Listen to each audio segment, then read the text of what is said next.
What's going on, guys? I'm coming to you today with another fleet build for Armada. I'm using Ryan Kingston's fleet builder here, and before we get started, I do want to remind you guys there is still time to enter the next giveaway, which I'll be announcing later this week, for a $25 Amazon gift card, so you can get a copy of the Last Jedi Visual Dictionary, or what to use it for whatever you want. But those Star Wars books have a lot of really cool stuff in them, and I wanted to give you guys an opportunity for something different rather than just game expansions.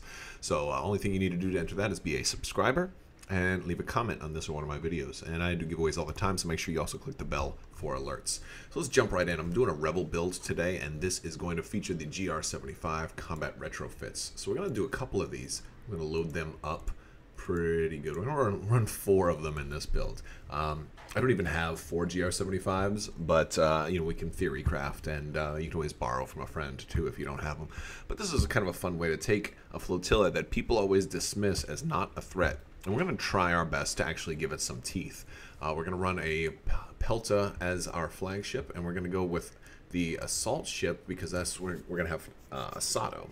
And the idea here is this: here's a ship that at long range can throw 2 black dice, but can also modify them. We're going to give them assault proton torpedoes, and we're going to have squadrons. So we're going to give all fighters follow me to that that command ship there, and we're also going to have a Hammerhead Scout Corvette. So I'm going to start from left to right. I wanted to do the command ship first just to give you an idea of where we were looking. I'll start from left to right, and one of the things that's nice about this, as you'll see already, it's shaping up to have a lot of ship activations. It's really nice to be able to have more than 5, so 6 ship activations is really the highlight of this build, considering it already has a pretty good squadron count. So I do like that aspect of it. So here's what we're going to do. We're going to give our first one is going to be our Bomber Command Center. Now, one of the things about Bomber Command Center is I really don't think it's always necessary when you're running Rebel bombers, because black dice only have 2 blanks, so it's only 2 non-damage sides. Your blue dice can use it a little more, but they still only have 2 non-damage sides because they have 2 accuracy sides. So it's the red dice that really need it the most. And because of that, we're going to use a lot of X-Wings in this build today. The X-Wings serve multiple purpose. They're really well-rounded fighters, and we're going to use those today. We're going to make this one Bright Hope to help it stay alive a little bit longer, and we're going to load this one up. So we're going to give it Torin Farm, make it a good support ship that also has teeth, and we'll give it disposable capacitors.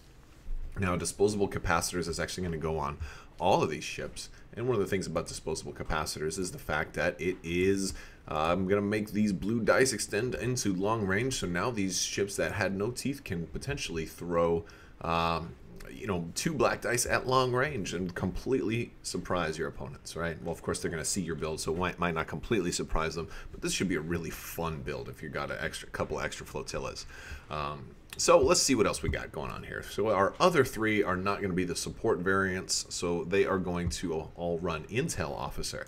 Because if you're going to roll a whole bunch of black dice at long range, why not force your opponent to make the choice of, do they really want to spend defense tokens, or do they want to lose those tokens permanently? That's always a nice thing to force somebody into.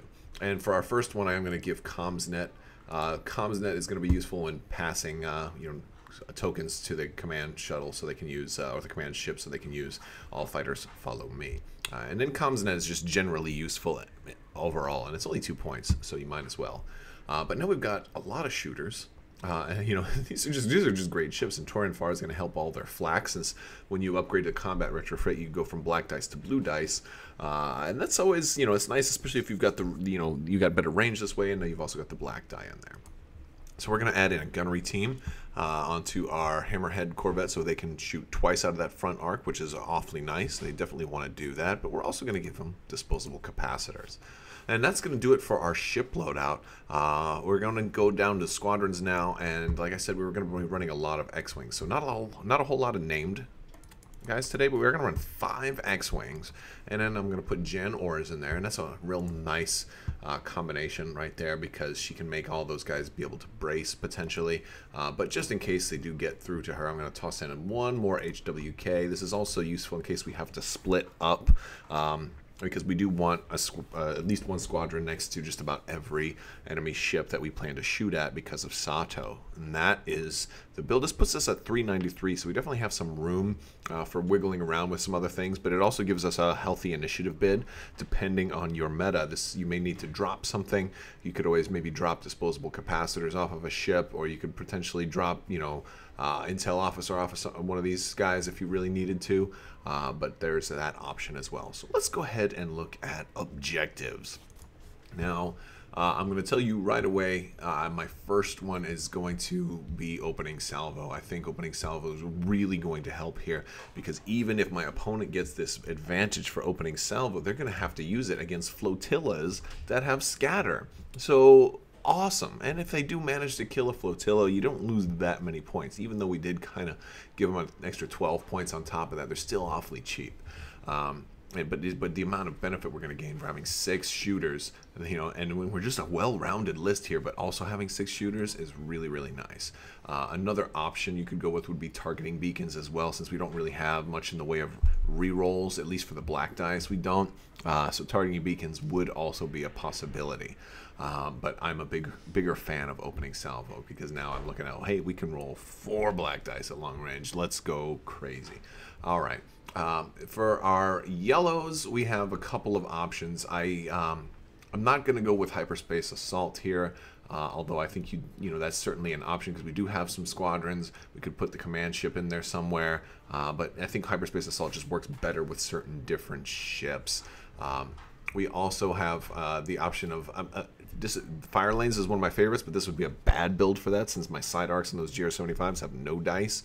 We're looking at adding dice to our attack pool, so we don't have the big dice battery armaments. So I think in this one, jamming barrier is a possibility, but it would be better if I had some of those you know, strategic.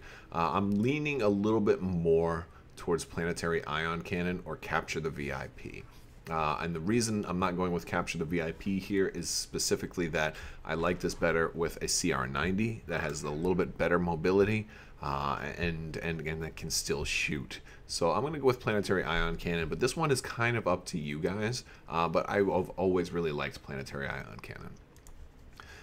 And with the blues, I think we really need to force somebody to pick something else here, and I'm going to go ahead and go with Solar Corona, primarily because I don't want that 1 accuracy to target my scatter on all of my flotillas, and Solar Corona is like one of the best ways to you know, to deny them accuracy, and also to make sure that I'm deploying my fleet pointed at them, because that's one thing you do need to do with these GR-75s, is to point them at the enemy. So that is the build, guys. If you like this video, go ahead and give it a thumbs up and let me know what you think in the comment section below. Make sure you are a subscriber and click the little bell for alerts, and let me know what you think, guys. Thank you guys so much for watching, and have a great day.